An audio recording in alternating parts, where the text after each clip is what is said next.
iyi reyo twayipfuye agasuni kubera gahunda bafite ariko nyuma yayo byo tuzayimenamo B2P none se bwo banka basta za bomba abanyamerika bateye muri Irani Irene avuze ngo aya bomba gusa ntiyageze mu myitozo bagira ngo yarahari ubundi tujye muri Rayon Day ariko nyuma yaho rwose ubundi nyuma yaho tuzaganira kesi ya bonga tuganire kesi y'aba Senegale neza nta guca ku ruhande rwose kuko nyaye n'amakuru mfite ko nyuma y'iyi Rayon Day abateganya kuzabazwa ibyo bibazo bafite izo nshingano rwose mushobora kuzabona amabaruwa banyereye nyuma ya Rayon Day amafaranga amaze kuboneka amabaruwa ko hari ayo muzabonara abantu bavuga ko beguye kubera impamvu bwite zigiye zitandukanye gusa uburyo bari kwitegura ubona ko bose bahagurutse abantu babonye ishusho nziza cyane ku munsi w'ejo Perezida Tade ari kumwe na Sadat muri stade Amahoro rwose ubona ko abunze ubumwe Sadat ahamagara bariye kuzaza dukurikije n'umwe rero bashoboka mubona bahagara imbere yanga twese twagiye kureba iyi Rayon week nivi nizamu ni Yves nabyemeje Yves arifate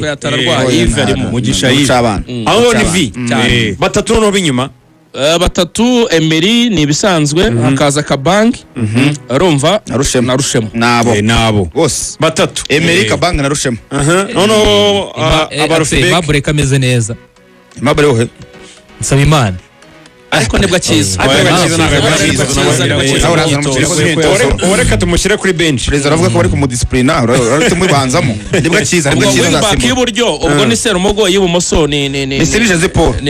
rwose nginewe nashyiramo kandi bagera ko umusore yagendaga cyane afite amaboforo apuide kandi uwo mu yambere yari Fabrice ariko Ibe ushobora kumushyiramo nka Paul cyangwa ugashyiramo bano bakinnyi bakibanza gutya Fabrice yakina ku ruhande rw'ibumoso Fabrice kuko ubona ko umutoza mukunda urumva rero wabanjije mu myitozo niba avuye muri axe agiye ku ruhande none rw'ibumoso ni Fabrice abakaseri babiri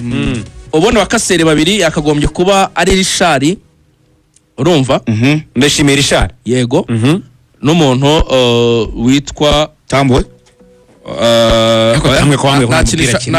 nakinisha Richard na ntarindwa ubwo ntarindwa agasa n'ari ukasa akaguma inyuma cyane Richard ashoboye irarore ya box to box sawa imbere ari mutoza kunda safe erega turi gupanga yacu rero dupanga ya leadership you ariko yo leadership waburi seketo erega Richard nawe arayigira ariko Irene imitozo mu wasanga turi gucancura yacu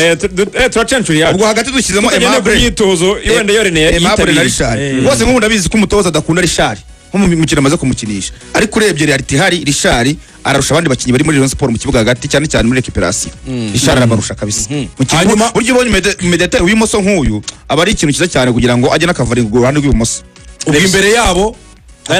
reka duhere ku mpande oya gusa tugiye gukora ira triangle yo hagati tuyisoze ubwo navuze narindwa muvuga na Richard imbere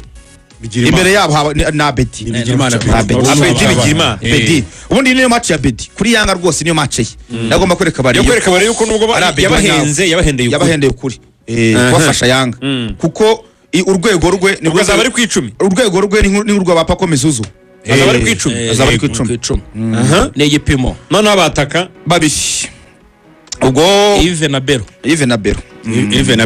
na Big Bero nubwo ndavuye mu mvune ko ngomeze neza cyane Yves asa n'uturuka mu mpande Bero arimo arakina nyina pivota ari imbere urumva ubwo mbere ku isaha y'isambiri ni breakfast at hotels urumva ko bavuze hotels ngo ni rimwe abanyarutarama no mu Kiyovu saa 3 n'igice kuri gahunda mu kanya mu minota 2 visit Kigali Genocide Memorial Gisozi urumva niho bagiye kujya ubu bari mu nzira bari kugerayo hanyuma ngo bagiye gusura nyine urwibutso ariko babanje gusura ambasade ya Tanzania high commission ni cyo gikorwa cya mbere urumva hanyuma saa kuza kuva ku isaha y'isa 4 kugera saa 6 kuri gahunda baravuga bati Ali Kamwe Media Tour ubwo nyine aragenda azenguruka mu bitangazamakuru bigiye bitandukanye nabonaga kuri gahunda batanze yari yagombaga no kutugeraho ariko amasaha ubwo byavanze hanyuma saa 6 ni lunch saa 8 n'igice ahubwo saa 8:30 ubwo babicuritse kuri iyi gahunda saa 8:30 nibwo bari hari visit high commission of Tanzania hanyuma saa 9:30 ako se wasimbutse kuko nka saa 7 hari icyo bita joint meeting of Rayon Sport and Yanga with the Minister of Sport uvuga ngo Yanga na Rayon Sport barahura na Minister wa Sport barahura ni Remera yego iri mu Kazayire hanyuma saa 8:30 mbere kugeza saa 9 barasura Gasharo village ubwo hari abarokotse jenoside yakorewe abatutsi baza gusurwa bagafashwa urumva mu gihe ubwo saa 9:30 hari official press conference by the event organizer ubwo nyine abateguye Rayon Day barakora press conference na Yangira birimo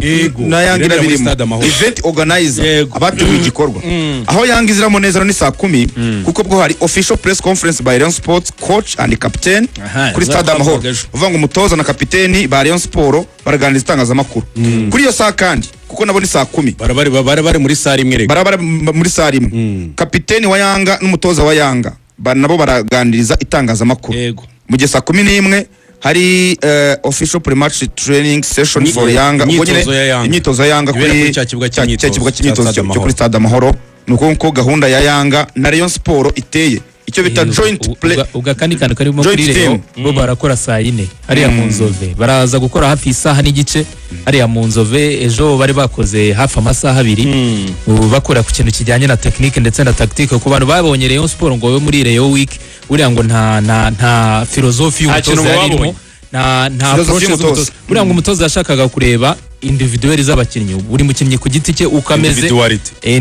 individualite zabo buri mukinnyi ku giti cye ukameze ku munsi w'ejo akoresha imyitozo yatangiriye ku kintu kijyanye na physique